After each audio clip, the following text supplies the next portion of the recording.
And for more on the happenings of the second round, we now welcome in CBS Sports golf analyst and First Cut podcast veteran Kyle Porter. Kyle, let's start with Louis Oosthuizen, your leader, 65, 11 under. What is your mindset if you're him? Because we all know what's happened prior to this. You had the great tweet about just how close he has been to really being lauded as one of the best players to ever play golf, but it just hasn't happened for him. But now he's been in this position before. So if you're him, what is your mindset as you head into Saturday and Sunday? Well, I think the mindset is you got to keep going low. You know, he as we just showed there, he set the all-time 36-hole scoring record for an Open Championship, and the reason he did that is because the weather has completely laid down at Royal St. George's. This is not an easy golf course. At least it's not as easy as these guys are making it look. But there's no wind. There hasn't been very much wind through the first 2 days, and because of that, it's turned into a fairly easy course over the first 36 holes, and it looks like that's going to continue. And when you've got guys like Dustin Johnson and Jordan Spieth and Jon Rahm and Brooks Koepka, there are, if you go back to the guys that are -5, so within 6 of Louis Oosthuizen, those guys have a combined 11 major championships. Louis got just that one, that 2010 Open Championship at St. Andrews. So there's going to be guys coming for him on the weekend. Now, this is the first time, Jeremy, since 2010 at St. Andrews that he's had the outright lead at a major after 36 holes. A lot of the other ones, he's been close. He was tied for the 36-hole lead at the PGA Championship at Kiowa earlier this year, but just the second time he's been too clear of the field. And as we just showed with my tweet, if you give him 2 shots, an extra 2 shots at some of these majors, he'd have 5 of them. He'd have maybe more than that if you add in the ones where he lost by 2 at the end of the week. So big weekend for him, and I think a really compelling narrative where you've got a really good champion out in front being chased by some great champions behind him. Yeah, and that tweet really just putting into perspective how close he truly has been to being one of the great players in golf. Not that he's not already, but certainly you count the majors. You mentioned the great players that are right behind him. I mean, the last one to go wire to wire at the Open to win was Rory in 2014. How confident are you that Louis can go wire to wire here? Well, I think he can. You know, this is different than we saw Richard Bland lead the U.S. Open after 36 holes with a bunch of guys behind him. You kind of know how that's going to go, right? Because Richard Bland is a great story, a fun, interesting, kind of Cinderella type story. But when that plays out at a major, you know how it's going to go. Louis Oosthuizen is not Richard Bland. He's a really good player and a great major player. You know, even though he hasn't won more than one, he still has a ton of top 10 finishes, all of those top 2 finishes. So he's not going to fade away. Somebody's going to have to go and get him. The problem for him is there's a lot of guys there that can go and get him. You know, Jordan Spieth didn't make that many putts on Friday. Jon Rahm and DJ are coming on strong. Brooks Koepka kind of is quietly right there. So Louis, he's got a nice cushion here, but he's got a lot of problems behind him that if any one of those guys has a big final 36 holes, it might not even matter what Louis does. I love what you say there in terms of phrasing it. He's not going to fade. You're going to have to go and get him. And that's a perfect description for how he's playing golf. One of those guys who wants to go and get him is Collin Morikawa, who, of course, is playing his first time at the Open. He's shooting the lights out. But when you look at his game, Kyle, and I know you like Morikawa, I know you're a guy who's kind of, you're kind of on him after what you saw in round 1, probably even more so in round 2. But what's the one area of concern that you have when it comes to Morikawa? Yeah, I think the area of concern with him is the putter, and specifically with, is he going to be able to kind of lag putt his way around Royal St. George's? You know, he's done it for the first couple of days. He's not a great putter, and he'll have weeks where he pops up and is just lights out, and that's where you see him win a lot. He's won 4 times in his first 49 events as a professional. This would be 5 in 50. Including 2 majors, which is an unbelievable clip. But it's all about, for me with him, it's all about the putter. And he made a couple of long ones on Friday, and that really helps you kind of get into contention. But as we've seen with Jordan Spieth, as we've seen with Tiger Woods over the course of his career, you got to lag putt your way around and not make those silly 3 putts and those mistakes that sometimes can pop up and bite Collin Morikawa a little bit. And I love how in his clip he was just like, you know what, I don't really know golf history that much. So, I mean, I was just going out there to play. And as I said earlier, you know, that takes the pressure off because you don't even know that there's supposed to be pressure. I guess that's the, you know, that's the benefit of being a youthful player.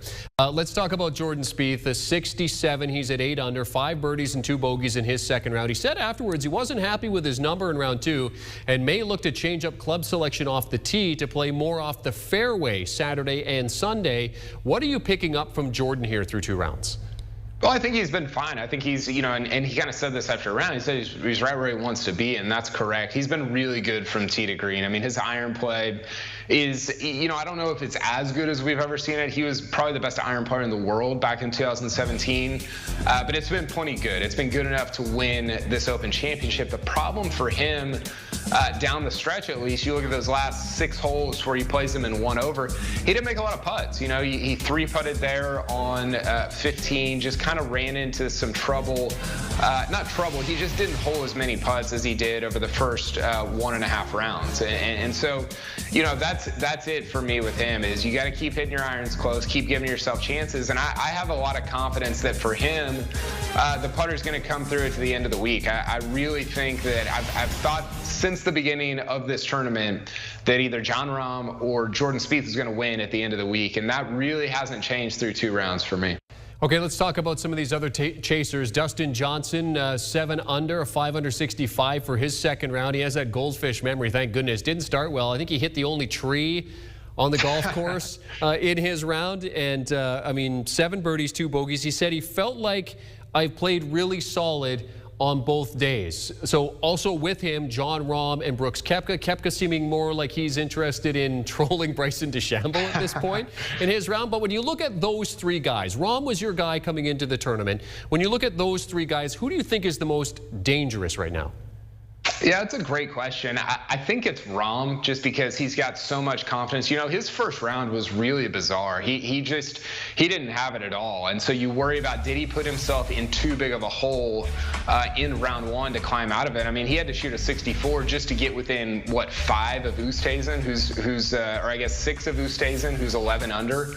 So it's going to take 2 monumental rounds over the next 2 days from Jon Rahm. He's trying to become just the 5th guy to win both the U.S. Open and the Open Championship in the same year since World War II. That's Ben Hogan, Lee Trevino, Tom Watson, and then Tiger Woods did it as well. So Rahm is definitely a concern. He's a big threat. He was awesome coming home on Friday. But those other 2, I mean, DJ and Brooks as well. It would be very fitting. I was thinking about this. After Dustin Johnson talked about how much he loved sandwiches back at the Masters last year, if he won in Sandwich, England, in what would be his 3rd major championship and would get him 75% of the way to the career Grand Slam. Hey, and yeah, I mean, there you go. You said it right there. You've kind of, I don't know if you've jinxed it or maybe given him a bit of a boost there, but something we can certainly call back. The thing I loved about DJ after the round, he said that he loves this course. He says it's fair. You have to make golf shots to win, which I think is very fair and very honest. In terms of the updated odds to win the Open, obviously the odds will of course change. We talked about Morikawa, who was 40-1 coming in. Jon Rahm was a guy who of course you liked. As we take a look at DJ's card, I mean, 7 birdies on there, 2 bogeys. I mean, I don't know, Kyle. I mean, I know you like Rahm, but I think DJ is the most dangerous guy as we head into the weekend.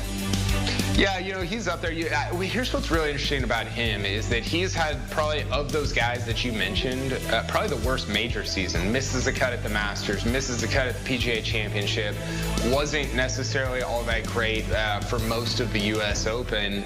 And now he comes in and kind of just flips the switch, and you're like, wow, is he going to kind of save his major championship season after it wasn't all that great? You see right here, he's plus 750 to win. I think DJ is certainly interesting. I think it's helping him that there hasn't been a ton of weather. You know, we saw him back in 2011 finish runner-up here. He was tied with Phil Mickelson behind Darren Clark, had a real shot to win it down the stretch.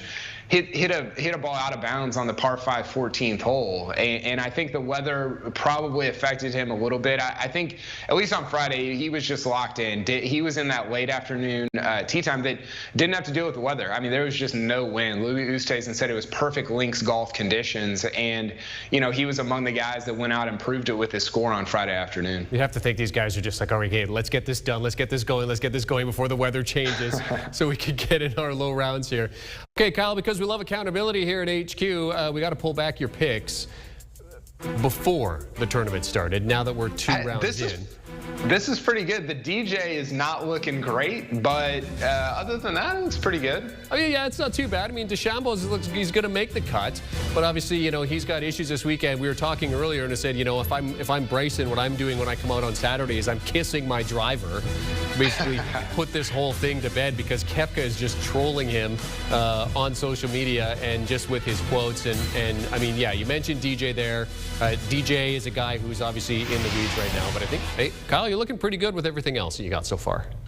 Yeah, DJ, I'm counting on like a T3 or T2. The point with a star who won't win, you want to fly as close to the sun as possible without succumbing the Icarus theory. So I'm banking that DJ's he's going to get really close, but not quite win this major championship. Okay, so you had Rahm at the outset. Who's your pick now that we're through 2 rounds of play?